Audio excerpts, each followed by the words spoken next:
본질을 잃어버린 비본질의 삶, 이것만큼 안타까운 삶이 없죠. 제가 한번 이렇게 쭉 찾아보니까 참 별별 자격증, 별난 자격증들이 참 많았습니다. 예를 들면 단말기 감정사라는 자격증이 있어요. 중고 휴대전화에 등급과 가격을 매겨서 이렇게 판매를 이렇게 돕는 단말기 감정사 자격증, 또 마네킹을 헌 것을 새 것으로 이렇게 고쳐주는 마네킹 닥터라는 자격증도 있습니다. 그리고 또 청소 서비스를 제공하는 정리 컨설턴트, 또 말발굽 있죠. 말발굽을 전문으로 만드는 자격증인데 그게 뭐냐면 장제사라고 합니다. 장제사, 말발굽을 만드는 자격증. 또 애견 그러니까 그 강아지들이죠. 애견 식기 디자이너도 자격증이 있다 그래요. 또 의사가 뭐냐면 육지 동물을 치료하듯이 수의사처럼 바다 생물을 치료하는 물고기 전문 치료사가 있대요. 그래서 정확한 명칭은 수산질병관리사라고 합니다. 아니, 이게 전문 자격증이에요. 이게 전문 근데 궁금해요. 물고기가 아픈 걸 어떻게 할까? 감기가 걸린 걸 어떻게 하는지 내가 잘 모르겠는데, 어쨌든 수산질병관리사도 있고, 또 일본에는 고양이 검정 자격증이 있어가지고 고양이에 대한 이해를 높이고 사람과 고양이와의 더 나은 관계를 위해 자격증을 만들었다 그래요. 또 초콜릿 자격증은 유명하죠. 또 와인 소믈리에와 비슷하게 온천 소믈리에가 있어서 온천의 맛을 알아야 온천을 즐긴다. 온천을 소개하는 또 자격증도 있고, 또 야경, 밤에 야경 있잖아요. 야경 감상사 자격증이 있어가지고 어느 야경이 더 좋은지를 이렇게 소개해주는 그런 자격증도 있답니다. 그래서 제가 찾아보니까 우리나라에서만 국가가 공식적으로, 그러니까 약 그 국가 정부 부서가 사람을 필요로 해서 자격증을 이제 시험을 쳐서 채용하는 자격증과 국가시행법, 이제 공인회계사 같은 거죠. 국가시행법에 따라서 그 자격증이 주어지는 국가 자격증은 729가지고, 이 729가지를 포함해서 이제 민간 자격증이라고 그러죠. 어떤 협회, 무슨 단체, 혹은 어떤 회사, 어떤 민간 회사가, 영리단체가 또 그런 자격증을 만들기도 하는데, 민간 자격증까지 다 포함하면 2022년 작년 9월 기준으로 47,915개가 있다고 그래요. 자격증이. 여러분 한번 몇 개 자격증 아는지 한번 세어보세요. 첫 번째 운전면허. 왜 웃어? 운전면허 있잖아요. 운전면허. 또 여러분 목사도 자격증이 있습니다. 목사도 안수증이라 그러죠. 모르셨어요?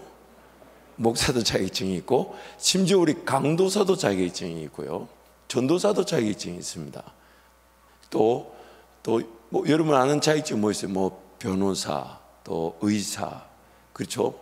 그 의사도 여러분 대표적인 민간 자격증이죠. 대한의사협회에서 발행하는 거니까. 또 약사, 또 뭐 있나요? 재판사. 목사님하고 저하고 수준이 좀 다른 것 같은 느낌이에요. 어쨌든 재판사도 있으면 재판사. 생각보다 여러분 자격증이 손을 꼽아보고 제가 한번 생각해 보니까 한 20가지, 30가지 채 되지 않는데, 우리나라에는 약 4만 8천 개의 자격증이 있다고 합니다. 4만 8천 개. 근데 한때 여러분 이 자격증 붐이 일어났던 거 아시죠? 누구한테요? 취업 준비생들한테. 제가 그 예전에 LA 있을 때 우리나라 대기업 미주 법인장을 하셨던 집사님이 있었어요. 저에게 그런 직원을 뽑는데 면접관도 좀 부탁해서 면접을 본 적도 있었는데, 그때 제가 충격적인 얘기를 들었어요. 목사님, 이게 미주 법인에서 사람을 채용하는데 대기업이니까 제법 지원자가 많죠. 근데 지원자들이 많은데 그 많은 지원자들의 평균적으로 자격증이 몇 개를 가지고 온 줄 아십니까? 이래요.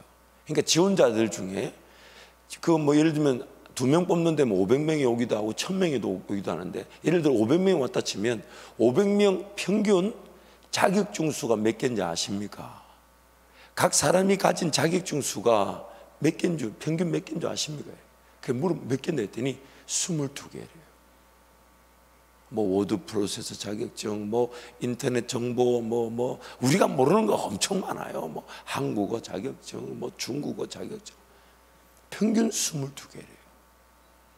그래서 여러분, 한때 이런 내용이 이게 한국에 우스갯소리로 등장했는데, 취업 스펙 세트라는 게 있대요.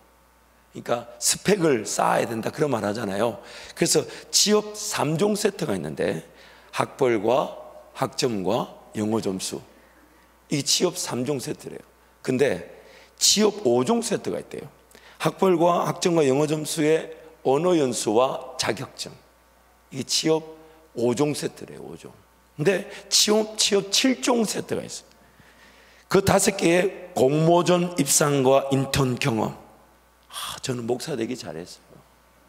진짜 하나님 은혜예요. 공모전 입상, 인턴, 물론 인턴이야 뭐 이렇게 할 수 있겠죠. 근데 9종 세트가 이제 마지막인데, 9종 세트는 뭐가 더 있냐면 자원봉사와 성형수술. 이 제가 만들어낸 게 아니고 어느 일간지에 이 내용이 실렸어요. 일간지에. 아니, 예를 들면 뭐 공모전 입상이라든지 뭐 인턴이, 이건 좀 필요하죠. 근데 자원봉사, 이것도 자원봉사 인턴 경험이 뭐가 다른지 모르겠습니다만 어쨌든, 근데 성형수술은 뭡니까? 목사 되길 잘했어요. 정말 하나님 은혜입니다. 죄송하지만 여러분, 제가 보니까 여러분도 요즘 시대 취업하기는 어려워요. 아니, 우리 장로님들은 시대 잘 타고나셨어요. 하나님 은혜죠. 물론 지금 이런 것들이, 그런데 여러분, 2000년 이제 코로나 시대 막 전부터 코로나 시대를 지나오면서 각 대기업들마다 탈스펙 문화가 주도하고 있다. 한때 2010년부터 20년 요 사이에, 2000년대 초반에 이 취업 준비하는 사람들이 엄청난 자격증을 따려고 애를 썼다는 거예요. 결국 그 자격증이, 사실 하나 자격증 따기도 쉽지 않아요. 22개를 따려고 생각해 보세요. 그게 1, 2년 안에 따지겠습니까? 굉장한 희생이 들어갔을 텐데도 그 22개의 자격증을 대기업들마다 이제는 안 본대요. 심지어 생년월일, 가족관계, 학벌, 학점 이런 걸 싹 보지 않는데요. 그리고 온전히 그 사람에게 직무 경험 능력과 그 해당 직무에 얼마나 경험을 가지고 지식을 가지고 있는지, 그런 거. 최근에 얘기를 들어보니까 이제 블라인드 그 면접이라 그러죠. 무슨 말이냐면 블라인드를 쳐놓고 누가 있는지 안 본 사람이 1번 후보자, 2번 후보자, 3번 후보자한테 질문해서 답을 듣는다는 거예요. 외모로도 판단하지 않겠다는 거예요. 왜냐하면 치열한 경쟁 사회 속에서 그런 자격증들이 더 이상 점수를 얻지 못한다는 거예요. 점수를 얻지 못한다. 사실 그거 따는 것도 보통 희생이 필요한 게 아닌데, 보통 정성이 필요한 게 아닌데, 보통 헌신이 필요한 게 아닌데, 이제 대기업들마다 그런 사람들을 찾지 않는다는 거예요. 그러면서 어떤 대기업들은 보니까 2박 3일 합숙을 시켜가지고 개인적인 어떤 생활 습관이나 활동이나 그룹 간의 대화나 공동체 해결 능력이나 개인 해결 능력이나 이런 과제를 줘가지고 그 사람들을 걸러낸다는 거예요. 그래서 이제 면접을 가면 오히려 그 회사에서 면접 기간 동안 그 비용을 준다는 거예요. 면접 2박 3일 동안 인건비를 주고, 오히려 그 2박 3일에 우리가 당신에게 인건비를 주고 당신을 파악하고 싶다고 그렇게 한다는 거죠. 이제 세상도 본질적이 아닌 비본질적인 것으로 자기를 포장하려는 사람들을 가려내려는 거다. 본질적인 가치를 모른 채 비본질적인 것으로 자기를 포장하는, 자기에게 정말 주어진 삶의 내용이나 목적, 자기만의 길, 사명, 장점, 그 사람의 삶을 살아왔던 그 모든 것들이 그 사람을 대변해 주듯 그 사람의 가치를 보기를 원하지, 자기가 뭔가 반짝반짝해서 얻을 수 있는 단기간의 그 성과에 세상도 지쳐버렸어요. 본질적인 것을 놓친 채 비본질적인 것을 얻기 위한 희생을 이제는 사람들이 좋아하지 않습니다.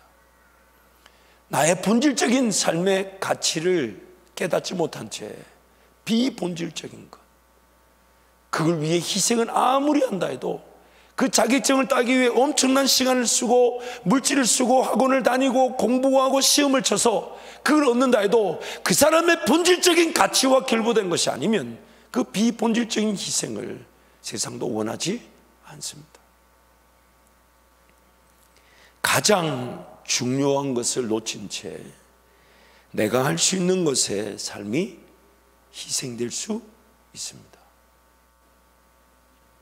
가장 중요한 것을 놓친 채 지금 내가 할 수 있는 것에 나의 삶을 거는 그것이 삶을 가장 어렵게 만듭니다. 가장 중요한 건 뭘까요? 가장 본질적인 건 뭘까요? 오늘 본문 1절 3절 말씀 이렇게 얘기하죠. 우리 함께 선포합니다.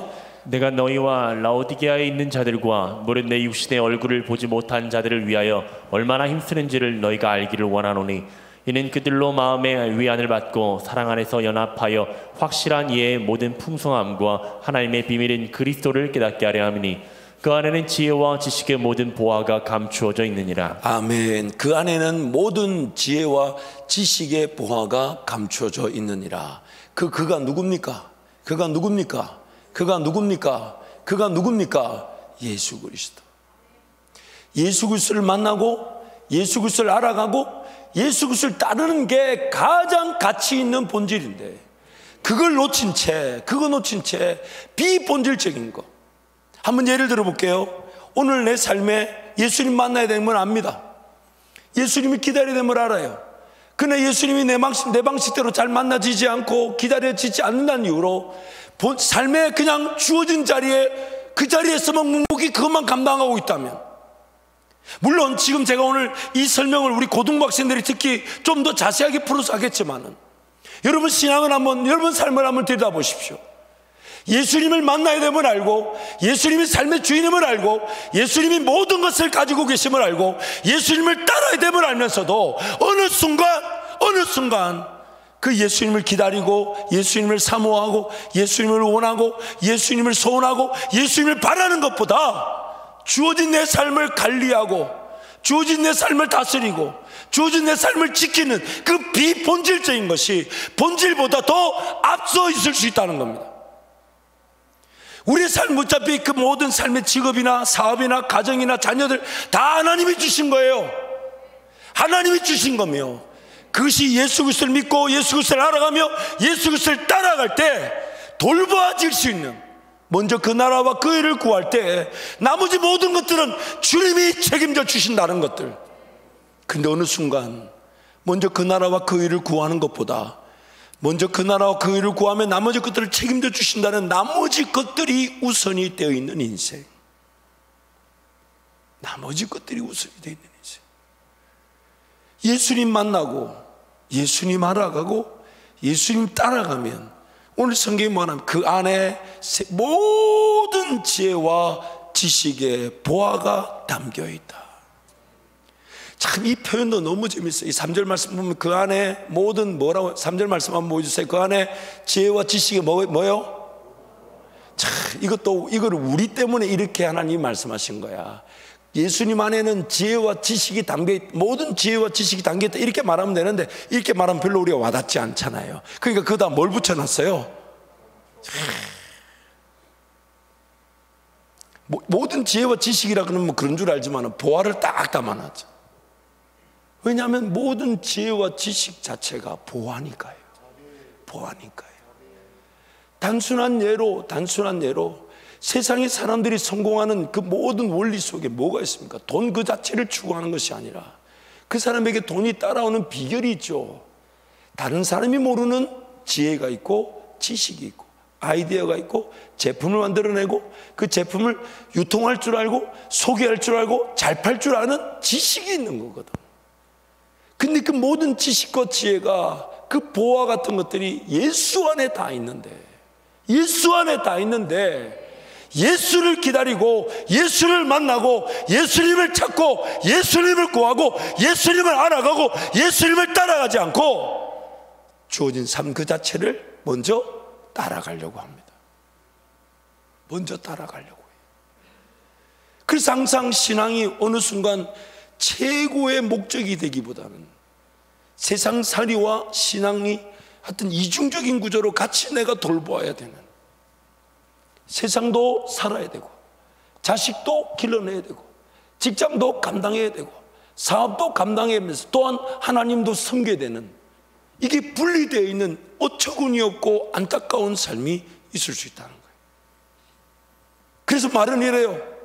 예수님을 따라야 되는 걸 알아요. 근데 당장 이 직장이 어려운데, 아니 지금 예수님을 따르면 그 직장을 주신 분이 주님이신데, 직장을 사업을 주신 분이 주님이신데, 예수님이신데, 그 직장을 섬기는 것과 예수님을 따르는 게 어떻게 구분되어질 수 있습니까? 어떻게 분리되어질 수 있습니까?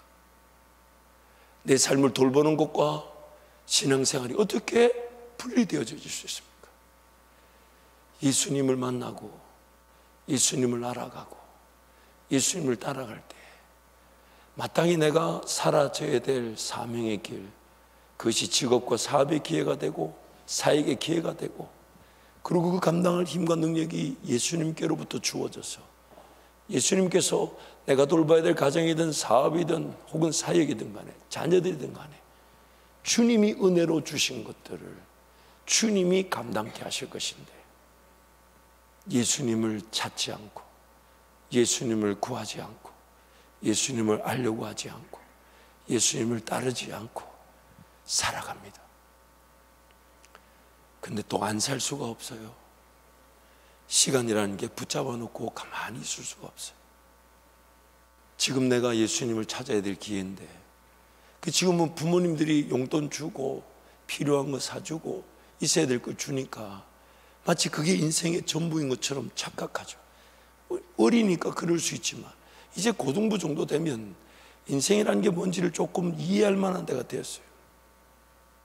물론 여러분이 지금 그런 현재 인생의 발달 단계, 그것이 영적이든 육적이든 간에 그 발달 단계에 필요한 하나님 은혜가 분명히 공부라는 것, 혹은 친구들과의 관계, 선생님과의 관계, 가정에서의 관계, 교회 안에서의 관계, 그 모든 것들이 함께 다스려져 가야 되고 배워야 되고 함께 성장해야 될 기회지만, 그러나 그것이 예수님을 믿고 예수님을 알아가고 예수님을 따르는 길에서 주어지는 기회인지, 아니면 예수님을 모른 채 예수님에 관심도 없는 채 그렇게 세상살이 하듯 그렇게 감당해야 되는 공부, 살아야 되는 삶. 물론 여러분 스마트폰 보고 이렇게 히덕거리고 이거 자체가 틀린 줄 여러분도 다 알고 있잖아요. 그렇죠? 모르나? 정유곤 목사님 모르나? 잘 알고 있다고. 괜히 눈이 반짝하는 거 보니까 거짓말하는 것 같은데. 여러분 우리 삶을 한번 들여다보세요. 한번 들여다보자고요.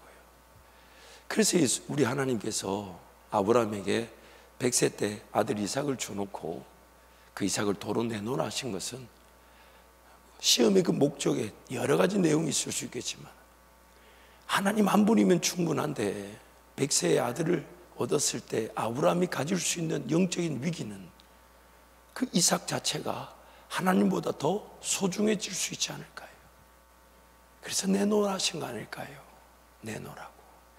분명히 하나님이 주셨는데, 분명히 하나님이 주셨는데. 오늘 우리 인생에 그래서 삶은 두 가지 질문, 두 가지 우선순위 질문이 있을 수 있죠. 첫 번째는 내가 예수님을 따르면서 사람의 전통이나 세상의 학문을 내가 섬기고 세우고 있는 자인가, 아니면 예수님 모르고 따르지 않으면서 사람의 전통이나 세상의 학문에만 빠져 있는 것은 아닌가. 그걸 오늘 본문 성경에 이렇게 말합니다. 헛된 속임수다. 지금 세상의 모든 그런 이 자연 만물의 그런 질서 가운데 세워진 것들도 다 하나님이 일반적인 은총, 즉 햇빛을 주시고 비를 내려서 또한 지혜와 지식을 통해 이 세상 자연 만물이 그렇게 보존, 섭리, 가꾸어져 가고 개발되어져 갈 수 있도록 하나님이 은혜를 주신 거기 때문에 사람의 전통이나 세상의 학문도 다 하나님께로부터 나왔어요. 그런데 하나님께로부터 나온 것인데 그 사람의 전통과 세상 학문이 예수님을 모르고 예수님을 만나지 못한 채, 예수님을 알지 못한 채, 예수님을 따르지 못한 채 그 전통과 그 학문에만 치중한다면 그는 모든 걸 가져도 다 잃은 자입니다. 공부를 하지 말라는 게 아니에요. 지금 여러분의 그 인생 발달 단계에 공부라는 것도 하나님이 일반적인 은혜로 주신 것입니다. 그러나 입시 그 경쟁에서 시달릴 필요는 없어요. 그 입시를 통해 0.001%의 공부 잘하는 애들을 발견하기 위한 변별력에 99.9%의 그런 학생들이 같이 시달릴 필요는 없어요. 그런 공부의 길을 통해 대학의 진로를, 대학을 가든지 아니면 일반 직업의 길 혹은 사업의 길을 가든지 여러분이 지금 배우는 과정은 여러분의 그런 하나님이 우리를 만드신 이 육체, 몸, 정신 그 발달 단계에 필요한 내용을 배울 수 있도록 그런 공교육을 세우셨고 그런 교육 시스템을 세우신 것이지. 그것을 우리가 믿는 자들로서 그 공교육을 인정해 주고 우리 자녀들의 그런 발달 단계에 필요한 교육으로 받아들이는 것이지. 그게 전부일 수가 없어요. 그리고 그게 우선일 수가 없어요. 그렇다고 또 오늘부터 나는 이제 예수님만 알아갈래. 참 감사한 것은 그 자세는 좋은데 그러면서 예배당에 들어가고 자빠져 자고 기도할 때는 자고 나는 내일부터 이제 새벽기도 깨워야 돼. 그래놓고 새벽기도 깨러 밤새 안 자다가 왜 새벽에 일어나 본 적이 없어 놓으니까 밤에 잠이 올까요 안 올까요? 안 와요. 그러니까 밤새 새벽기도 깨우려고 기다리고 있다가 새벽에 나와서 따뜻한 예배당에 푹신하는 자에 자고 돌아가서 11시, 12시, 1시까지 또 자요. 새벽기도 깨웠다고. 그러다 보니까 악순환이 반복돼. 어떤 극단적인 어떤 잘못된 길을 지금 목사님이 경계하자는 거예요. 그래서 오늘 진중한 것은 현재 나의 삶에 나의 육체적, 정신적 발달을 위해 하나님이 은혜를 주실 때에 세상의 학문이나 혹은 사람들이 세워놓던 좋은 그 노하우들, 전통들은 필요할 수도 있습니다. 그런데 예수님을 만나지 못한 채, 예수님을 알지 못한 채, 예수님을 경험하지 못한 채 그 사람의 전통과 세상 학문은 헛된 속임수에 불과합니다. 헛된 속임수에 불과해요.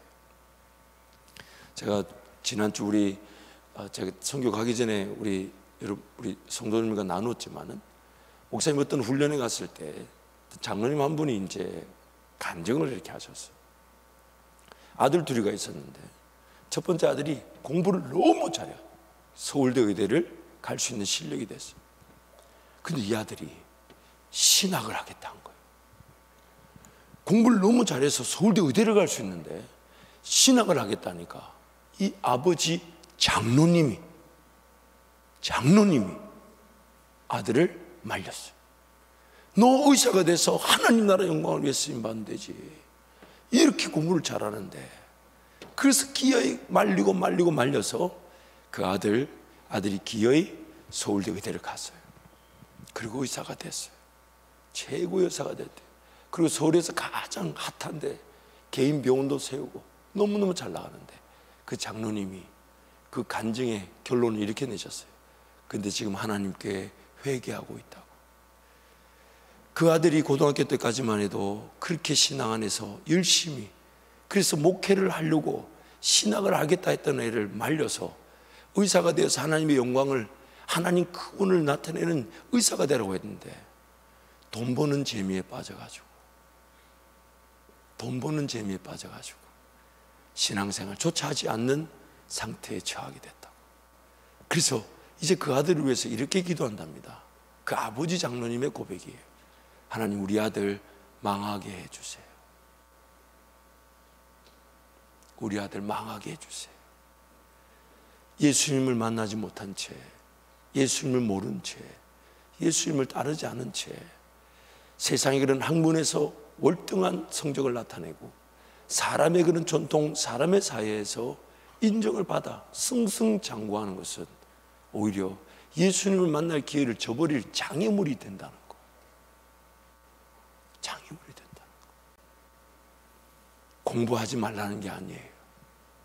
그것도 지금 우리의 육체적, 정신적 발달 단계에 필요한 것이지만 우선적인 게 뭐냐? 우선적인 게 예수님을 만나는 거예요. 예수님을 만나는 거예요. 단지 우리 오늘 밤이라도 인생이 끝나서 천국에 가면 그때 예수님을 만날 것이기 때문에 그 예수님 만남을 위해 준비하는 인생으로 살아야 되니까 그것도 중요하겠지만 오늘 성경은 뭐라고 합니까? 예수님 안에 모든 지혜와 지식의 보화가 담겨져 있다. 그래서 사도 바울은 골로새 교인들에게 그렇게 쓰면서 그 빌립보 교인들에게 이렇게 표현했죠. 다른 모든 것들은 다 자기는 바리새인 중에 바리새인이요, 율법으로는 당대의 학문과 지식으로는 탁월한 그 가말리엘 문화 소생으로 뛰어난 학문자, 지식인일 수 있지만 다 배설물로 여긴다. 그리고 딱 한 가지, 예수 그리스도를 얻고 그 안에서 발견되려고 한다. 다른 거 다 배설물 여기고 예수 그리스도를 얻고 그 안에서 발견되려고 한다. 우리가 잘 아는 대로 예수님을 얻고자 하고 예수님을 발견하고자 하는 자들에게 오늘 나에게 필요한 그런 육체적, 정신적 발달 단계에 필요한 공부나 인생의 배움의 기회를 예수님이 저버리게 하지 않으십니다. 그러한 것들이 쓸모없는 희생이나 나와 관계없는 헌신이 되지 않도록 막아주시면서 더 집중하게 하시겠죠. 더 정말 내 인생에 필요한 배움의 길을, 훈련의 길을, 단련의 길을 걸어갈 수 있도록 도와주시지. 예수님이 그런 것들 다 소용없다 하시면서 오직 그냥 기도만 해라, 성경만 읽어라, 이렇게 우리에게 요구하지 않으신다는 거예요. 예수님 그분을 알고 그분을 만나고 그분을 따라가고자 할 때 예수님 그분이 나에게 필요한 것. 그래서 세상 사람들은 뭘 해야 될지, 뭐가 필요한지, 내가 뭘 집중해야 될지, 뭐의 한계를 걸어가야 될지 이걸 몰라가지고 이 자격증도 따고 저 자격증도 따고 지금 놀고 있는 것보다 이거라도 하나 따놓고 이거라도 하나 경험해놓고 이거라도 한번 해외 연수라도 갔다 오고 이거라도 하나 고쳐놓고 그런 어리석은 행동을 선택한다는 거예요. 그러나 예수님을 따르고 예수님 만난 자들에게 예수님이 지혜와 지식의 보호가 된다는 것은 인생 그렇게 허비되지 않게 하신다는 겁니다. 낭비되지 않게 하신다는 거예요. 예수님 그분이 내 인생을 모든 길을 아시기 때문에 빚어가시고 새 힘을 주시고 또 하나님과 동행하면서, 그러나 정말 내가 이해되지 않는 길도 있고 내가 전혀 상상하지 못하는 길도 있을 수 있지만 그러나 그 모든 인생의 과정을 통해 나의 갈 길을 예비하시고 인도하신다는 것이, 그래서 예수님을 만나야 하는 것입니다. 예수님을 알아야 되는 것이고 예수님을 경험해야 되며 예수를 따르고자 해야 되는 것이에요. 나사, 즉 우리 고등학생들한테는 아마 오래전 역사의 얘기, 우리 성도님들에게 몇 번 얘기했지만은 우주 그 항공선 챌린저가 1990년대 말에 이제 떴어요. 이제 그 우주를 탐험하기 위해 떴는데 30몇 초 만에 그 챌린저가 공중에서 폭파돼 버렸어요. 그 안에 있던 승무원들이 다 이렇게 죽게 된 거죠. 그 이후로 약 13년, 14년 동안 그 나사 우주항공국에서 우주선을 쏘아 올리지 못했어요. 왜냐하면 그 챌린저가 폭파된 원인을 발견하지 못했기 때문에. 그런데 그것을 해결한 사람이 한국분 정재훈 장로님, 제이정 장로님이에요. 제가 그분께서 오늘 다시 한 번 더 간증을 보면서 그분의 간증 중에 이런 제목이 있어요. 새벽 기도가 정답입니다. 그분 간증의 제목이 그 내용인 적 이런 거예요. 이제 자기가 근무하고 있는 그 우주항공 관련 회사는 그리 큰 회사가 테이코라는 작은 회사인데, 근데 이 우주항공선이 폭파되고 난 다음에 우주항공 관련 업계가 완전 초비상이 걸렸죠. 왜요? 대박 사건이 된 거죠. 이제 그 문제를 해결하기만 하면 어떤 회사든지 간에 가장 큰 기회를 잡게 되니까, 그래서 그 정재원 박사님 자기가 근무하는 그 회사에서도 난리가 났는데, 정재원 박사님이 자기가 그것을 해결했는데, 그 내용을 제가 간단하게 다 말하지 않지만 줄이자면 도대체 그 문제가 뭘까? 그래서 자기가 그 분야에 계속 종사해 왔지만 그 지혜와 지식이 없어서, 그러나 늘 가는 새벽기도 때 기도하는데 새벽기도 중에 그 아이디어, 그 문제를 해결할 수 있는 아이디어가 갑자기 떠올라서 주보에다가, 종이가 없어서 주보에다가 그걸 그렸다는 거예요. 그리고 그것을 토대로 시도하고 시도해서 그 문제를 해결하게 돼가지고, 그 장로님이 섬기던 회사가, 장로님이 그 문제를 해결함으로써 그 이후에 10년 동안 200배가 성장하게 되었고, 장로님이 그 회사의 CEO로, 회장으로 승진하셨다가 은퇴하셨죠. 그래서 그분 간증의 제목이 이거였어요. 새벽기도가 정답입니다. 주님을 먼저 찾고, 주님을 먼저 의지하고, 주님을 먼저 따르고자 결정한다면 예수 그리스도 안에는 모든 지혜와 지식의 보화가 다 담겨져 있어요. 근데 그 주님을 만나지 못했고, 주님을 알지 못하고, 주님을 따르지 않다 보니까 세상이 말하는 그 기준에 자기도 같이 놀아나기 시작해요. 공부를 잘하네 못하네. 그것도 사실 실력으로 보자면 실력으로 볼 수 있지만, 그보다 더 중요한 것은 나란 존재는 누굴까? 난 뭘 잘하는 걸까? 난 뭘 배워야 되는 걸까? 나는 어떤 경험이 필요한 걸까? 나는 도대체 어떤 장점이나 은사를 하나님 나에게 주셨을까? 다른 사람에게 없는데 나에게만 주신 건 뭘까? 이게 더 중요한 건데, 그 더 중요한 것이 마치 그런 수능이라는 입시제 경쟁 속에 시달려가지고, 그래서 예수 그리스도 그분을 따르고 그분을 의지하고 그분을 찾으면 내 인생을 발견하게 되는데, 그 인생을 발견하지 못하다 보니까 모든, 심지어 예수 믿는다고 하는 우리 학생들이나 예수 믿는다고 하는 우리 성도들조차도 그 세상적인 기준에 우리 자녀들을 평가하잖아요. 물론 그거를 무시하자는 게 아닙니다. 그런데 그거보다 더 중요한 기준이 있는데, 그 기준에 우리 자녀들에게 그 기준에 맞춰서 격려하는데, 여러분, 저도 자식을 길러봤고 여러분도 길러보셨지만 공부는요 할 놈이 하더라고요. 하지 마라 하지 말아도 할 놈은 하더라고요. 해라 해도 안 되는 놈은 안 하더라고요. 아닙니까? 우리 집만 그래요? 아이, 또 희한하네. 제가 자식 셋을 길러보지만 저는 일찌감치 주님 아는 쪽으로 방향을 옮겼어요. 제 실력을 보나 또 뭐 제 아내 실력을 보나 우리는 공부를 기대하는 것 자체가 죄예요. 그렇다고 해서 그걸 무시하자는 게 아니에요. 그건 상식이고, 또한 세상에 하나님께서 하나님 은혜로 세상 학문도 세워져 있기 때문에 그걸 이해할 줄 알고 그걸 담을 줄 알아야 되지만, 그러나 그보다 더 중요한 기준이 뭡니까? 하나님을 만나는 거죠. 예수님을 만나는 거죠. 예수님을 알아가는 거죠. 예수님을 찾는 거죠. 기도하는 법을 배우는 거죠. 예배하는 즐거움을 누리는 거죠. 근데 그것도 없이, 그거 없이, 그래서 우리끼리 그렇게 타협하잖아요.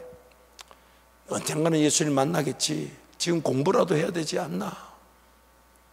언젠가는 예수님 만나겠지, 지금 좋은 직장에 가야 되지 않나? 언젠간 예수님 만나겠지, 뭐 지금은 좀 안 믿는 배우자 만나도 그 뭐 결혼하라 하지 않겠나? 물론 이제 자식이 점점점 나이를 들어버리면 그 부모 기준이나 부모 말도 통용되지 않다 보니까 그것을, 그 상황을 받아들여야 될 때가 있을 때마다 얼마나 마음이 아픕니까? 순서가 바뀌어버렸어. 순서가 바뀌어버렸어.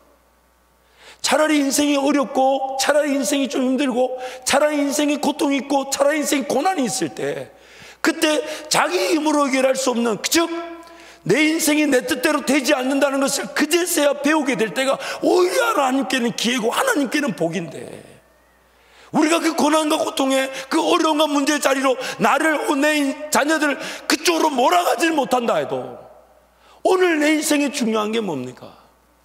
오늘 내 인생에 제일 필요한 게 뭡니까? 나에게 가장 소중한 게 뭡니까?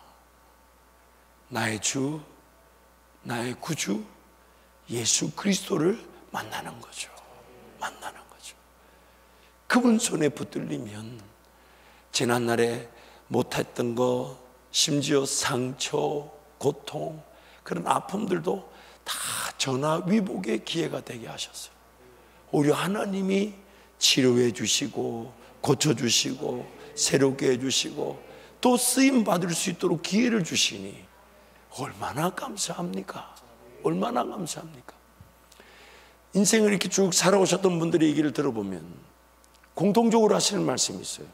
하나님을 만났을 때 하시는 말씀, 하나님을 몰랐을 때 얻었던 지식, 하나님을 모른 채 걸어왔던 직장의 경험, 사업의 어떤 기회, 부와 명예와 권력, 나중에 하나님 만났을 때 하나님 그걸 써주지 않으신다는 거예요.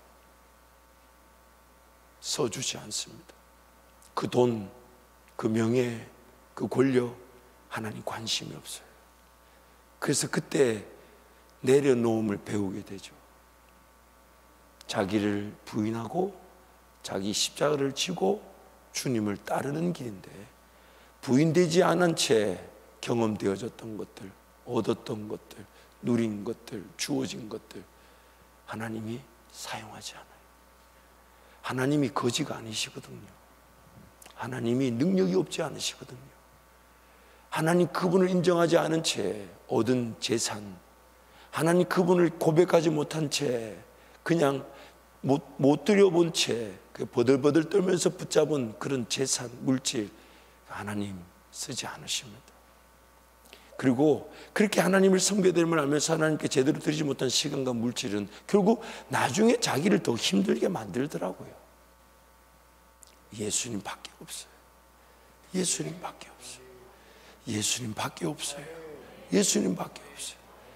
그래서 그 정재훈 박사님이 자기가 늘 새벽마다 붙드는 말씀이 있대요. 그게 다니엘서 2장 말씀인데 우리 한번 한 잔씩 교독해 볼게요. 다니엘서 2장 16절부터 갑니다. 다니엘이 들어가서 왕께 구하기를 시간을 주시면 왕에게 그 해석을 알려드리리다 하니라. 이에 다니엘이 자기 집으로 돌아가서 그 친구 하나냐와 미사엘과 아사랴에게 그 일을 알리고, 하늘에 계신 하나님이 이 은밀한 일에 대하여 불쌍히 여기사 다니엘과 친구들이 바벨론의 다른 지혜자들과 함께 죽임을 당하지 않게 하시기를 그들로 하여금 구하게 하니라. 이에 이 은밀한 것이 밤의 환상으로 다니엘에게 나타나 보임에 다니엘이 하늘에 계신 하나님을 찬송하니라. 다니엘이 말하여 이르되 영원부터 영원까지 하나님의 이름을 찬송할 것은 지혜와 능력이 그에게 있음이로다. 그는 때와 계절을 바꾸시며 왕들을 패하시고 왕들을 세우시며 지혜자에게 지혜를 주시고 총명한 자에게 지식을 주시는도다.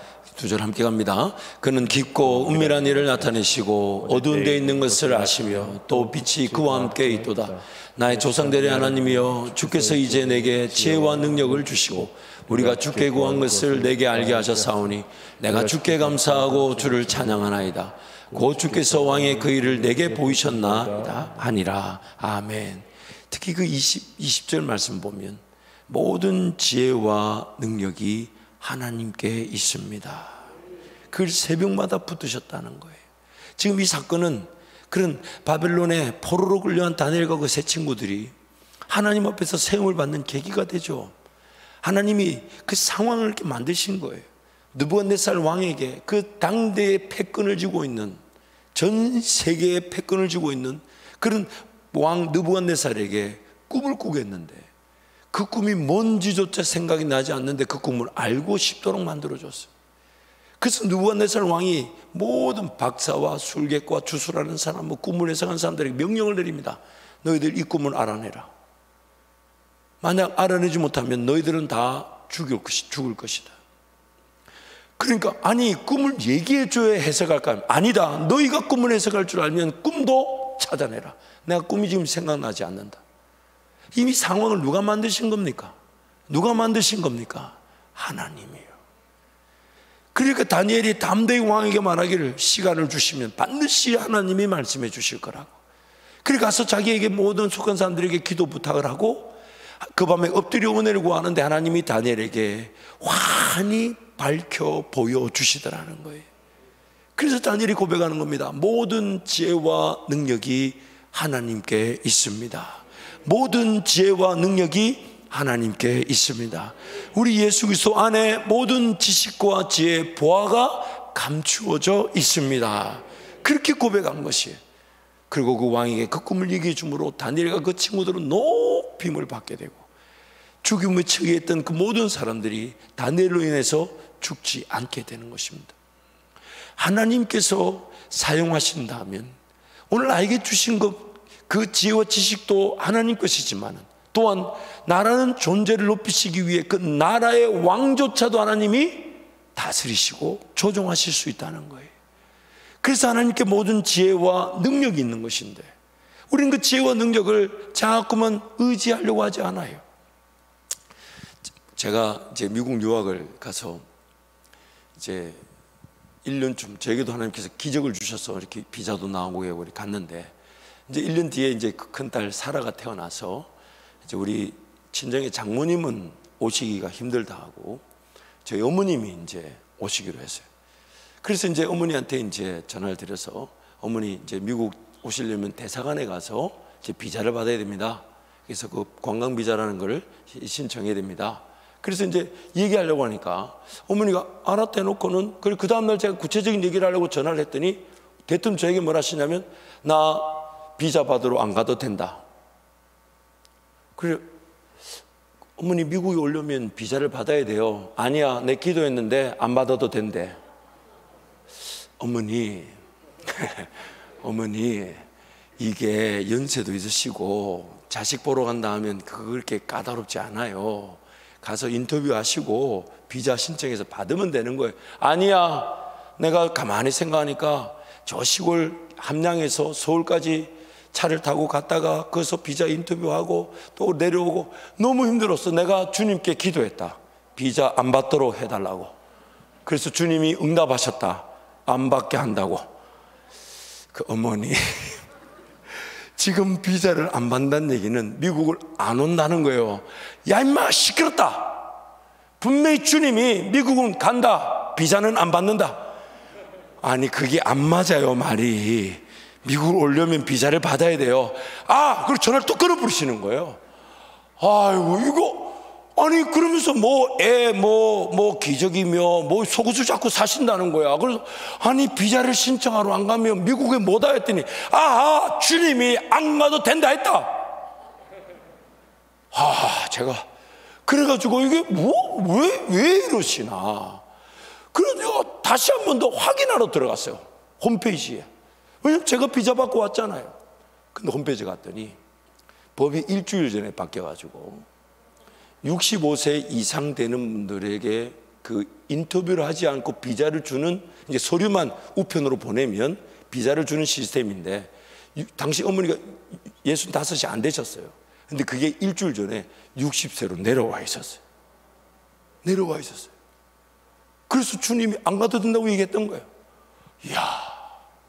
그래서 저희 어머니 비자 신청으로 안 갔어요. 기도해서 하나님이 그 법을 우리 어머니는 그렇게 바꿨다 확실해요. 왜냐하면 그때 저희 이모는 그 기도 안 해가지고 자기는 서울 가서 비자 받고 왔거든. 지금도 제가 종종 우리 그 권사님 이모 비꼬입니다. 기도를 안 해가지고 언니는 말이야 기도해가지고 그러니까 하나님이 그 65세 60세로 내려준 이모가 기도했으면 그게 55세로 내려왔을 텐데 당신이 기도 안 해가지고 말이지. 근데요 재밌는 거는 2달 뒤에 다시 65세로 올라갔어요. 2달 뒤에 다시 65세로 올라갔어요. 아마 시행을 해보니까 너무 많이 밀려왔던 모양이에요. 그러니까 우리 어머니가 뭐라고 하는지 알아요? 다 그 사람들도 내 덕을 본 거다. 여러분 저는 그 일을 지금도 잊지 못합니다. 근데 그렇게 기도할 만한 그 마음은 하나님이 선물로 주신 믿음이 아니면 불가능한 거예요. 다시 말하면 예수님을 온전히 바라보지 않으면 그런 선포, 그런 기대, 그런 기도는 있을 수가 없었죠. 없었어요.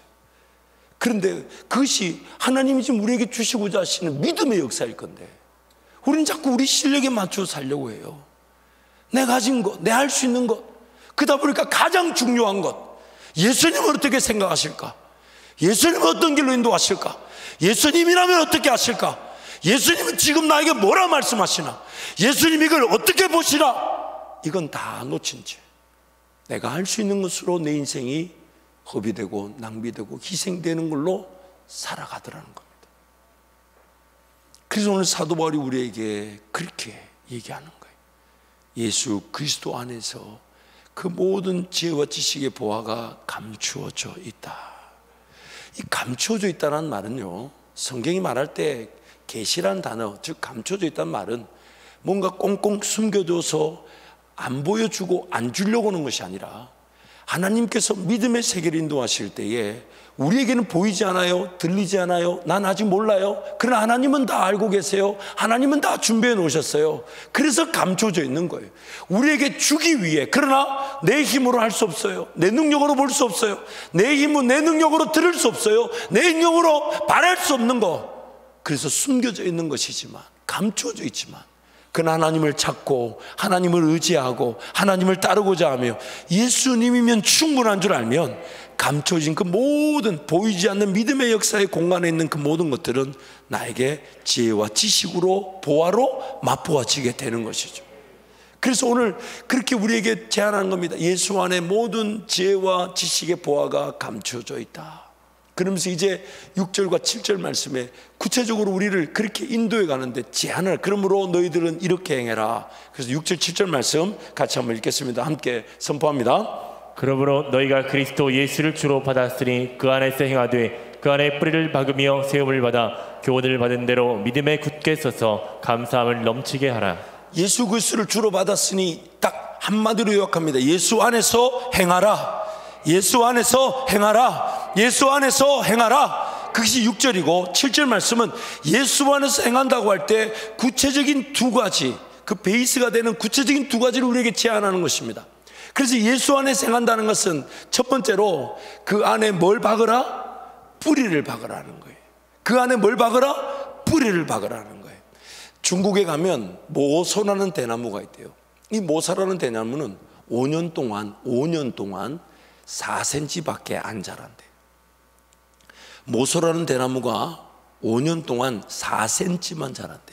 근데 5년이 딱 지나고 나면 매주, 지금 제가 정확하게 매일 16cm씩 자라가지고 6개월 만에 30m까지 자란답니다. 그 원동력이 뭐냐? 5년 동안 4cm가 위로는 자랐지만은 5년 동안 밑으로는 뿌리가 내려져서, 그리고 그게 때가 되니까 그 뿌리 영양물 받은 대나무가 단 6개월 만에 30m까지 자란대요. 단 6개월 만에. 가만히 보고 있으면 자라는 게 보이는 거예요. 그런 대나무가 있대요. 하나님의 관심, 우리는 뭔가 알고자 하고 뭔가 좀 반짝하는 거, 막 특별한 예언, 특별한 인도하심, 그런 열매, 결과 이런 걸 바라지만, 만약에 여러분 뿌리가 없는데 뭔가 열매만 맺히는 나무는 나무가 꺾여버리죠. 죽어버리죠. 오히려 무거운 열매가 그 나무를 죽게 만드는 거예요. 그래서 지금 우리 하나님의 관심은 뿌리를 내리는 거예요. 뿌리를 내린다는 것은 마치 반석 대신 예수 그리스도와의 관계 위에 살아가는 겁니다. 예수 그리스도와 연결점을 갖는 거예요. 예수 그리스도를 찾는 거예요. 예수 음성을 기다리는 거예요. 예수 음성을 사모하는 거예요. 듣고자 하는 거예요. 알고자 하는 거예요. 예수님을 배우고자 하는 거예요. 예수를 깊이 생각하고 예수께로 나아가고 예수를 바라보는 것이죠.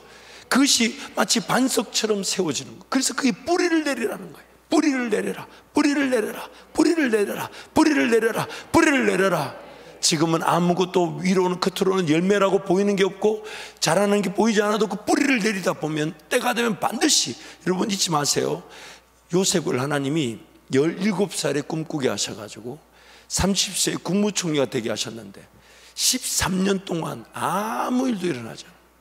오히려 억울하게 구덩이에 던져지고, 억울하게 종으로 팔려가고, 억울하게 옥살이하고, 억울하게 그 감옥에 갇혀 있었는데, 하나님이 때가 되니까 마치 그 4cm밖에 되지 않는 이 모소라는 대나무가 6개월 만에 30m가 넘는 걸로 쭉쭉 자라게 하시듯, 어제까지 감옥에 있던 요셉을 오늘 국무총리가 되게 하셨어요. 어제까지 하나님 품 안에 감춰져 있고 하나님 방식에 따라 어디로 가든지 하나님이 그를 도우시고 형통케 하시고 하나님을 알게 하시고 하나님을 의지하게 하시고 하나님께 모든 지혜가 있지 않습니까? 하나님께 해석하는 능력이 있지 않습니까? 그래서 하나님께 맡겨놓았던 요셉의 삶이 어제까지 감옥에 있었는데 세상의 어떤 지혜와 지식으로는 배운 게 없어요. 아무것도 없어요. 17살 나이에 종으로 팔려가서 어떤 공립교육이나 어떤 받아야 될 질 아무것도 배우지 못했어요. 근데 하나님이 쓰신다고 하시니까 어제 감옥에 있던 요셉이 오늘 국무총리가 되게 하셨어요. 그래서 지금 뿌리를 내리라는 거예요. 예수님께 뿌리를 내리라는 거예요. 그 말씀 위에서, 말씀 안에서, 말씀을 위하여 말씀을 붙들고 말씀을 기다리고 말씀을 사모하고 말씀을 들을 줄 아는 자, 그 뿌리를 내리라는 거예요. 그리고 그 안에 뿌리를 내리면 두 번째 제안한 게 뭐냐면 세움을 입어라. 세움을 받아. 영어로 보니까 built up in him. 예수 안에서 build up. 여러분 빌드업이란 말이 뭡니까? 뭔가 세워가자는 거죠. 시작하자는 거죠. 세움을 받으라는 것은 시작을 예수 그리스도부터로 시작하라는 거예요. 그분이 계획하게 하시고 그분이 감당하게 하시고 그분이 걸어가게 하시는 대로. 그래서 예수님을 사모하고 예수님을 의지하는 관계 중심에서 예수님 그분의 지혜와 그분의 계획과 그분의 방법으로 빌드업 시작하라는 거예요. 그래서 예수님을 기다리는 겁니다. 예수님, 나 지금 뭐 할까요? 지금 무슨 꿈을 꿔야 되나요? 무슨 계획을 가져야 되나요? 이미 주어진 걸 어떻게 감당할까요? 예수님, 이건 어떻게 공부할까요? 예수님, 이건 어떻게 길을 결정할까요? 예수님, 이건 어떻게 선택할까요? 예수님, 이건 어떻게 말할까요? 예수님, 어떻게 행동할까요? 예수님이라면 어떻게 하실 겁니까? 세움을 받아 예수님 그 안에서 빌드업, 세워가라는 겁니다. 세워가라는 거예요. 그래서 여러분, 신앙은 반드시 체계와 질서와 규모가 있어야 되는 거예요. 그냥 주먹구구식으로 내가 원하는 때에 내가 원하는 장소에서 내가 원하는 걸 드리는 것은 마치 가인의 제사처럼 평가당할 수가 있고, 예수님이 기다리는 것이 아닌 내가 원하는 것을 예수님한테 자꾸, 예수님은 그 길을 원하지 않으시고 예수님은 지금 그 방향 원하지 않으시고 예수님은 지금 그 계획 관심이 없으신데 나는 자꾸만 예수님한테 여기 와서 요거 해결해 달라고. 예수님은 아니야, 네가 돌아서야 돼. 아니야, 그 길이 아니야. 지금 그 방식이 아니야. 그 능력이 아니야. 그 계획이 아니야. 그래서 하나님은 끊임없이 내가 정한 곳에서 내 백성이 나에게 예배하게 될 것이다. 그리고 정한 곳이란 장소가 성령과 진리의 말씀으로 예배하는 자들, 성령과 진리의 말씀으로 예배하는 자들. 그래서 세움을 받는다는 것은 그 신앙의 체계를 가지는 겁니다. 주먹구구식으로 하고 싶을 때 하고 안 하고, 이게 아니라 질서가 있다는 거예요. 삶의 규모를 갖춘다는 거예요. 정기적으로, 그리고 그 시간에 그 장소에서 말씀 묵상하고 기도하고 전도하고 사랑을 나누고 교회를 지켜내고 헌신하고 충성하는 그 내용들이 그냥 할 수 있을 때 하고 싶을 때 하는 게 아니라 규모와 질서와 체계를 가지는 거예요. 왜? 세워가는 거니까. 그래서 나무가 자란다고 볼 때 그 나무가 만약 체계가 없고 질서가 없고 규모가 없다면, 그러면 하루살이 나무에 불과하는 거예요. 오늘 잠깐 자라나서 오늘 잠깐 맺히는 열매가 얼마나 감격이 되겠어요. 그러나 그 나무가 체계를 가지는 거예요. 뿌리도 내려야 되고 또 올라오면서 순이 생기면서 껍질도 생기면서 차근차근씩 나무가 점점 굵어져가고 위로 올라가기도 하면서 가지도 내기도 하면서 잎을 달는 것처럼 그 규모와 질서와 체계가 필요한 거예요. 그래서 뿌리를 내릴 뿐만 아니라 또한 성령 하나님과 동행하듯 성전을 지어져 가듯 체계를, 규모를, 질서를 갖추라는 거예요. 그래서 우리에게 뭐라고 얘기합니까? 우리의 죄와 사망을 이길 수 있는 방법은 생명의 성령의 법이라고 말씀하는 거예요. 법이라고 말씀하는 거예요. 강제가 아니라, 구속이 아니라 내가 자원해서 마치 법처럼 신앙이 지켜지는 겁니다. 법처럼 신앙생활이 세워져 가는 거예요. 법처럼. 그래서 누가 뭐래도 난 이 시간에 예배해야 되고, 누가 뭐래도 이 시간에 나는 기도해야 되고, 누가 뭐래도 이 시간 나는 헌신해야 되고, 누가 뭐래도 이 시간 예배해야 되고, 누가 뭐래도 이 시간 나는 주님을 기다려야 되는, 그것이 법이 되는 거. 그게 세움을 받는 거예요. 세움을 받는. 그래서 이 두 가지, 뿌리를 내리고 세움을 받도록, 그래서 하나님 우리에게 뭘 주셨냐? 가르친다는 거예요. 모든 교훈을 받은 대로 믿음에 굳게 서라. 그래서 J.B. 필립스가 이 부분을 이렇게 번역을 했어요. J.B. 필립스의 글을 보시면, 예수 그리스도를 주로 받았으니 이제 그 안에서의 삶을 살아가십시오. 단순한 믿음 안에서의 삶을 살아가십시오. 나무가 심겨져서 성장하듯 예수 그리스도 안에서 자라가십시오. 당신에게 가르쳐진 대로 더욱 확실한 믿음이 더해지듯이 성장하십시오. 그러면 당신의 삶은 기쁨과 감사가 흘러 넘칠 것입니다. 그 영어 성경을 제가 한국말로 이렇게 번역한 거예요. 그래서 오늘 우리에게 필요한 게 뭐냐면 배우라는 겁니다. 들으라는 겁니다. 가르침을 받으라는 거예요. 그럴 때 우리는 믿음이 생기게 되죠. 왜요? 들으면 믿음이 생긴다고 성경에 약속하고 있으니까. 그래서 듣고 들을 때에 믿음이 생기면 그 단순한 믿음 가지고 주님을 바라보고 주님을 의지한 것뿐인데 주님이 지식이 되어주시고 지혜가 되어주시고 방법이 되어주시고 능력이 되어주셔서 내 인생을 그 은혜의 길로 인도해 가신다는 것입니다. 그때 우리는 주님을 따라갈 때 기쁨과 그 감사가 넘치는 인생으로, 그래서 그게 바로 진정한 예배자, 하나님을 예배하는 삶으로 사라지게 되는 것입니다. 우리 사랑하는 우리 고등부 우리 지체 여러분, 여러분에게 하나님께서 엄청난 은혜를 주실 거예요. 엄청난 은혜를 주실 거예요. 그래서 우리 선생님들 또 우리 목사님들 사역자들과 좋은 유대관계 속에서 사람은 부족하고 사람은 불안하고 사람은 모자라도 하나님이 그 부족하고 불안하고 모자란 그 목사님, 그 간사님, 그 전도사님, 그 선생님을 통해 하나님 말씀이 나에게 들려지게 하시고 믿어지게 하시고 그것이 나에게 뿌리를 내리고 세움을 받을 수 있도록 자랄 수 있도록 은혜를 주실 것이니까 사람의 약점, 사람의 부족함, 사람의 연약, 물론 정유근 목사님 그렇게 부족하고 연약하다는 걸 얘기하는 게 아니에요. 사람은 다 약점이 있고 부족함이 있고 그렇지 않? 뭐 불편? 사람은 목사나 전사님, 간사님, 교사들 다 최선을 다해. 근데 그분들도 예수 바라보면서 예수님이 너 고등부 섬겨라 해서 섬기는 것이니까. 그러나 그 연약함, 부족함, 어리석음 때문에 그 사람들과 멀리하게 되면 예수님이 그들을 통해 나에게 가르칠 말씀을 내가 거절하게 되면 내가 뿌리를 못 내리고 내가 성장하지 못하게 되는 거예요. 그래서 항상 목사님을 위해, 전사님을 위해, 간사님을 위해, 선생님들, 교사들을 위해 기도해 주고, 그래서 이렇게 갈라디아서 이렇게 말하잖아요. 가르침을 받는 자는 가르치는 자와 모든 좋은 것을 함께 하라. 그렇게 말씀. 그때 함께 서로 사랑 안에서 함께 지어져 세워져 가게 되는 것입니다. 우리 사랑하는 성도들을 축복합니다. 여러분, 우리 인생도 마찬가지잖아요.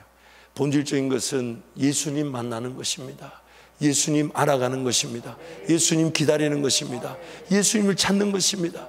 예수님이 나를 만나 주실 것이고, 예수님이 나에게 은혜를 주실 것이고, 예수님 나에게 지식을 주실 것이고, 예수님 나에게 보화와 같은 지혜를 주실 것이니까. 그러나 그리 안에도 나를 위해 죽어주시고 나의 주가 되신 예수님 한 분이면 충분한 인생, 그것이 바로 우리의 인생인 것이죠. 그러므로 예수님 한 분이면 충분한 복된 인생으로 그렇게 저와 여러분 회복되기를 축복합니다. 이 시간 같이 한번 통성으로 기도하겠습니다. 기도하실 때 하나님, 비본질적인 것에만 묶여있지 않게 하여 주십시오.